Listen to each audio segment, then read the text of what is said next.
Hey everyone, this update is going to focus on what is happening with the Kurds. The Kurds are an ethnic group, a large ethnic group that lives partially in Iran, partially in Iraq, partially in Syria, some in Turkey, across that whole region. They should have their own country. They should have had it when the Ottoman Empire fell apart 100 years ago and they were chopping up the Middle East, but the Kurds themselves couldn't get their act together at the time, and they were kind of cut out of the division of the Middle East. And ever since then, they've been living as minorities and persecuted and fighting against everybody, but really trying to get their own independence. So right now they're struggling against the Ashara regime in Syria, and they've got their issues with Turkey. Erdogan hates them. And meanwhile, they have a significant presence in Iraq and in northwest Iran. And this is all coming to a head right now. So let's take a look at what is happening with the Kurds. So here we go.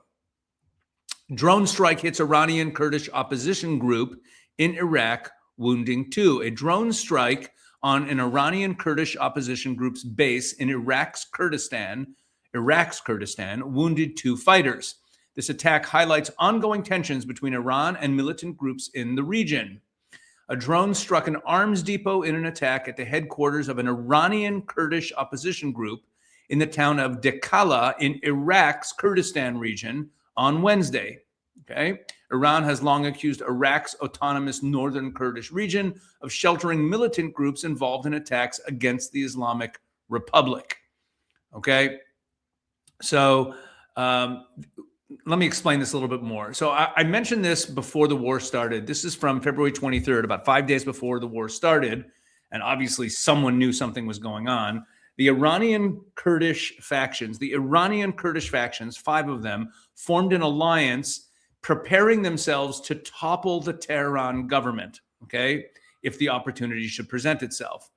And they signed this agreement in a joint statement issued on Sunday. That was the Sunday before the war. 5 organizations declared the establishment of the Alliance of Political Forces in Iranian Kurdistan, saying the move seeks to strengthen Kurdish political influence among what they described as a deep legitimacy crisis facing the Islamic Republic. And then it names the groups, and it says that their objective is the struggle to overthrow the Islamic Republic of Iran and securing the Kurdish people's right to self-determination. So what's happening here is that in the lead up to the war, and now that the war is on, the Kurds see this, the potential fall of the Iranian regime, which would also mean Iranian influence in Iraq would be out the window. And they see an opportunity here with the U.S. and Israel playing a greater role. Israel has long been a friend of the Kurds. They see an opportunity to finally gain their independence, and they want to topple the Iranian regime. But the Iranian Kurds also kind of identify as Iranian and might want to carve out their own autonomous region in northwest Iran. And this leaves open the question of whether it's best that Iran remain one country when all is said and done, when the dust settles on this war. Perhaps the Kurds will have their own independence. They certainly are going to be gunning for it, no pun intended. Iran targets Kurdistan region in Iraq, seeks to make it a war zone. Analysis, okay? So this is a piece of analysis done by the great Seth Fransman. He knows more about this region than anybody. Iran is seeking to preempt any uprising by Kurdish opposition groups in Iran by striking at their bases in the Kurdistan region of northern Iraq. This is a report from yesterday. This is in the middle of the war. So the Iranians have been attacking Kurdish positions in the Kurdistan region in Iraq. So they've been carrying out strikes in Iraq, but that's not because they're attacking Iraq.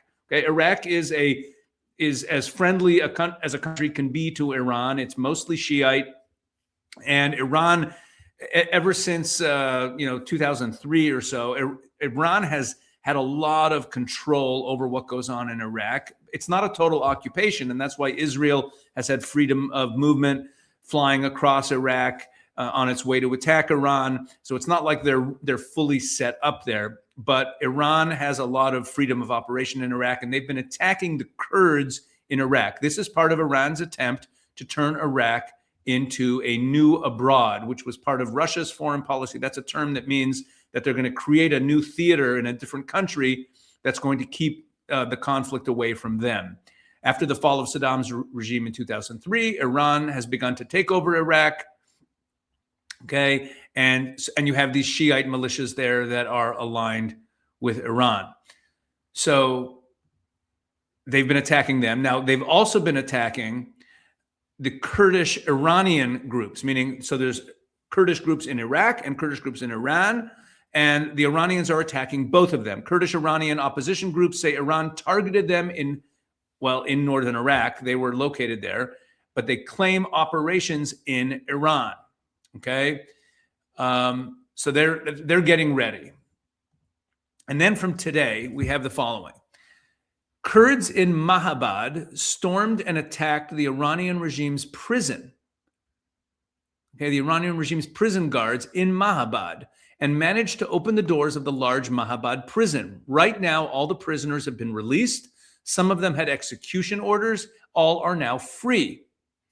Okay, that's in Mahabad in northwest Iran. And then we also have this, the U.S. and Israeli jets, this is from earlier today, U.S. and Israeli jets bombed Iranian regime positions in the Kurdish city of Sardasht in Iran this afternoon, Wednesday, March 4th. That's just a few hours ago.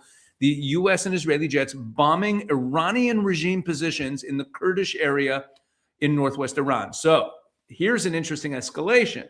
This isn't just that the Kurds are licking their chops and getting ready to pick at the carcass of the Iranian regime and jump in when the opportunity presents itself. We also see that the Israelis and the Americans are helping them. Okay, let's take a look at a map just so we understand this. Okay, here is this black line here is the border between Iran and Iraq. Here's Erbil. Erbil is in Iraq, but obviously very close to Iran. And the airport in Erbil was bombed by the Iranian regime. Probably, now it becomes clear, they didn't want it to be used by the Kurds. Maybe also not wanting it to be used by the Americans, although the Americans certainly have many other ways of flying their jets into Iran. Here, this spot here, this is Sardasht, where we see this story took place, where U.S. and Israeli jets bombed Iranian regime positions. So look where Sardasht is. It's literally right on the border between Iraq and Iran. And the U.S. and the Israelis, they're not just bombing IRGC sites and regime sites and ballistic missile stores near Tehran in the middle of the country. You see what they're doing here? They're bombing border positions. Border positions. This isn't about ballistic missiles or nuclear sites. They're bombing regime sites in a town like this, which is right on the border. Okay, they're doing that to lay the groundwork, obviously, for a ground operation. Otherwise, why do you care? If you're only fighting a war from the air, you don't really care if they have positions right near the border. And Mahabad, where that prison was, is right here, right? It's right next to this place. They're about a 2-hour drive away. So we have this uprising in the prison where the Kurdish prisoners break out of the prison and are all free. And we have this Kurdish area here where the Iranian positions are now getting bombed by the Israelis and the Americans. And this all dovetails well with this story from Reuters. U.S. Kurds discuss potential Iran military operation, sources say. A very important source, of bombshells story everyone's talking about. Iranian Kurdish militias have consulted with the United States in recent days about whether and how to attack Iran's security forces in the western part of the country, according to 3 sources with knowledge of the matter. The Iranian Kurdish coalition of groups based on the Iran-Iraq border, that's that area I just showed you, is in the semi-autonomous region of Iraqi Kurdistan, has been training to mount such an attack in the hopes of weakening the country's military as the United States and Israel pound Iranian targets with bombs and missiles. The goal would be to create room for Iranians opposed to the Islamic regime to rise up now that Khamenei is dead and the other guys are dead. And they've requested U.S. military support. Okay, and here we see a more detailed account from the Kurdish Twitter account, Batin Kurdistani. This is a Kurdish journalist. A U.S.-Israeli background operation in Iran is set to start in days. A U.S.-Israeli background operation in Iran carried out by Iranian Kurdish forces is expected to commence in the coming days, a senior Iranian Kurdish official has stated. Thousands of Iranian Kurdish troops are positioned along the border with Iraq, predominantly in Iraq's Kurdistan region, right? So they're right here. Along the border with Iraq, in this Kurdistan region, you have these guys ready and waiting. And meanwhile, you have reports of the US and Israel bombing the Iranian positions on this side, basically opening the door for this ground operation. The official indicated that the opposition forces anticipate significant support from both the US and Israel for the planned operation. Sources familiar with the plan revealed that the CIA is working to arm Kurdish forces within Iran, aiming to instigate a popular uprising. This development occurs amidst an expanding conflict, which has seen an Israeli F-35 fighter jet down an Iranian warplane. That's not really relevant. Okay, great. And a slightly expanded account of the Reuters story. It was built on the Reuters story. U.S. in talks with Iranian Kurds on potential CIA-backed op for uprising, say sources, and it quotes the Reuters piece. And then it says down here,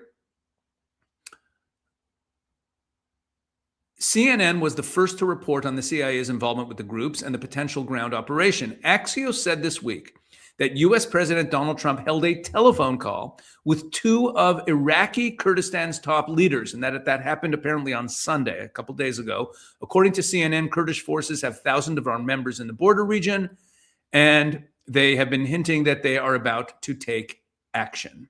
The CIA, of course, declined to comment. Any operation from Iraq would probably require significant U.S. military and intelligence support. The Pentagon says the two U.S. bases in Erbil have supported the international coalition fighting ISIS terrorists. Okay, and the Kurdish groups have a long history of working with the Americans. So that you have U.S. bases right around Erbil. You have the Kurdish forces now massing on this border, and you have the prison breakout in Mahabad, and you have the U.S. and Israel bombing Iranian border positions, Iranian regime positions here, all setting the stage for what's going to look like a ground operation coming from the Kurds into northwest Iran. Okay, a very important development. There are so many different, different plot lines going on in this war, and I'm trying to keep abreast of them, and that's what I'm trying to do with these updates. So I hope this is helpful. Please make sure to check out a new video we just dropped on the Israel 365 News YouTube channel, which talks about the implications of the Iran war on U.S.-China relations, or really on the struggle, the power struggle between the U.S. and the Chinese Communist Party. I think it's an important video. We just posted it today. Have a look at that, and thanks for watching. God bless.